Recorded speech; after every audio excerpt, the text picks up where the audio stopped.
They told you the 10 Commandments were God's eternal law. But the Bible never once says that. What if it says the exact opposite? Now let's look back at the law of Moses through the Bible's own lenses. Imagine asking an ancient Israelite at the foot of Sinai, hey, is God giving you 2 laws or 1? Are some of the commandments ceremonial or moral? They will likely furrow their brows in confusion. To Israel, God's Torah was unified whole, a covenant between him and his people containing 613 interconnected commandments. There is no hint in Exodus, Leviticus, Deuteronomy, or anywhere in the scripture that the tables of stone are eternal standalone code, while the rest a temporary add-on. On the contrary, the Old Testament consistently refers to the law, singular, as one comprehensive body. Now, it's important to know that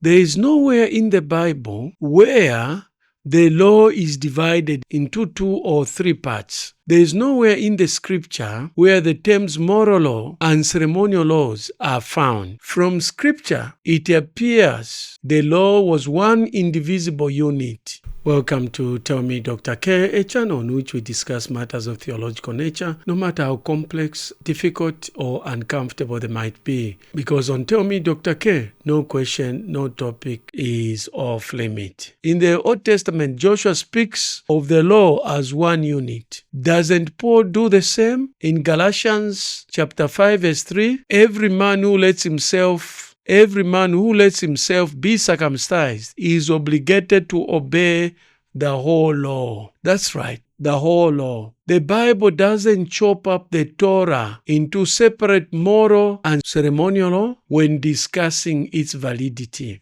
In fact, when later Jewish rabbis or New Testament writers talk about the law, they mean the entire Mosaic law, unless a specific subset is indicated by context. The half-brother of Jesus, James, wrote, "For whosoever keeps the whole law and yet stumbles at one point is guilty of breaking all of it." Think about that. Break one commandment and you've broken the law. Let's test a key Adventist claim. They say the 10 Commandments were separate and superior, the eternal moral law, while the other laws given through Moses were ceremonial, extras. But the Bible itself doesn't speak that way. For example, in Nehemiah chapter 9, verse 13-14, the Levites in prayer recount how God gave Israel right rules and true laws, good statutes and commandments. He made known to them your holy Sabbath and commanded them commandments and statutes by the hand of Moses. Notice here, the Sabbath is listed as one of the laws given through Moses, with statutes and commandments. It's part of the Mosaic package. Or consider Malachi 4 verse 4, God's last words in the Old Testament. "Remember the law of Moses, my servant, the statutes and judgments which I commanded him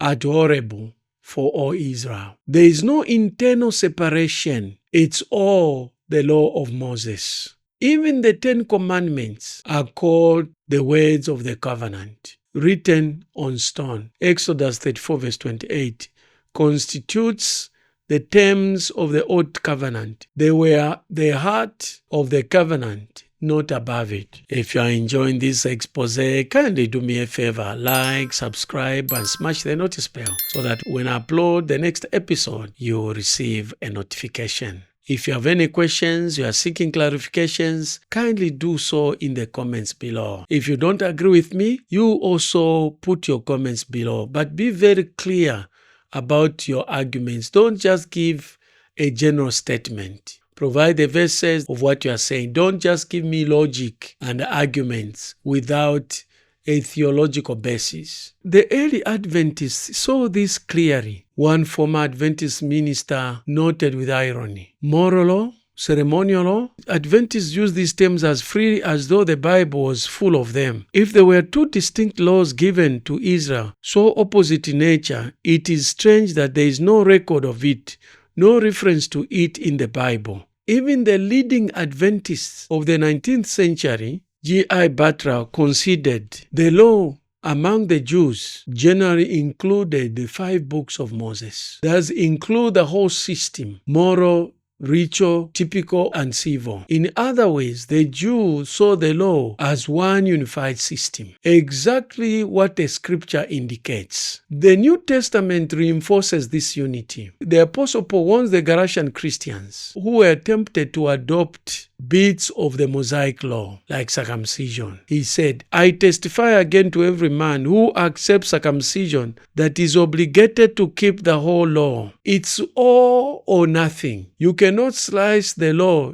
into moral and ceremonial to suit your agenda. If you put yourself under any part of the Sinai law as binding, you are on the hook for the whole package. This is the dilemma of the Adventist view. They insist Christians must keep the 4th commandment, Sabbath, as part of moral law. Conclusion of the whole matter: fear God and keep his commandments, for this is the whole duty of man.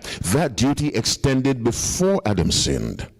The whole duty of man, for God shall bring every work into judgment with every secret thing, whether it be good or whether it be evil. The law of God is the standard of judgment. If it had been nailed to the cross, what standard would God have to judge? The law of God, the 10 commandments, are eternal. The ceremonial system was temporary because of sin, but the law existed before sin. So it was the ceremonial law nailed to the cross, not the 10 commandments. Because if you say the 10 commandments were nailed to the cross, you must say thou shalt not kill has been nailed to the cross. And who believes that? Who believes thou shalt not commit adultery was nailed to the cross? People make that argument to get rid of the Sabbath.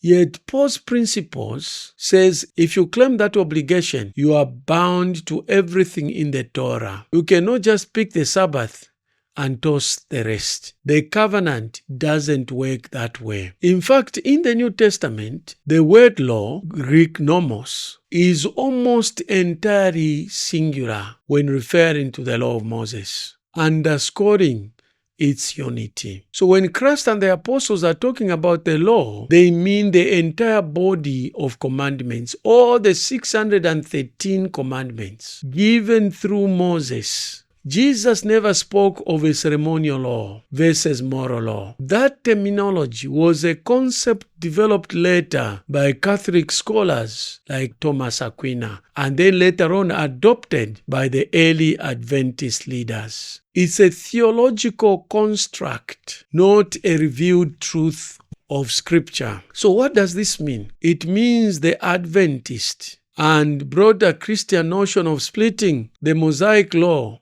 into watertight categories is at its best oversimplification and at worst a misleading fiction. The law given at Sinai stood as one covenant unit. Either that whole covenant stands or the whole covenant falls. And that brings us to the big question. What did Jesus do with the law? Did he come to throw part of it up and discard the rest? Or did he fulfill it in such a way that the entire Old Covenant, the 10 Commandments and all, reached its intended goal and ended as a rule over God's people? Prepare for some eye-opening revelations as we turn to Christ himself and the New Testament writers. If there is no biblical division and the whole law stands or falls together, what did Jesus do with it? Next, we confront the most misquoted scripture in Adventism. I did not come to abolish the law, but to fulfill it. What did Jesus really mean? If you have enjoyed this video, kindly do me a favor, like, subscribe, and smash the notice bell so that when I upload another video, you receive a notification. If you believe that somebody else will benefit from this video, kindly share with him or her. You can share with as many people as you want. To watch part 1 and part 2 of this video, click on this link. To watch other videos that I've done on the law, click on this link.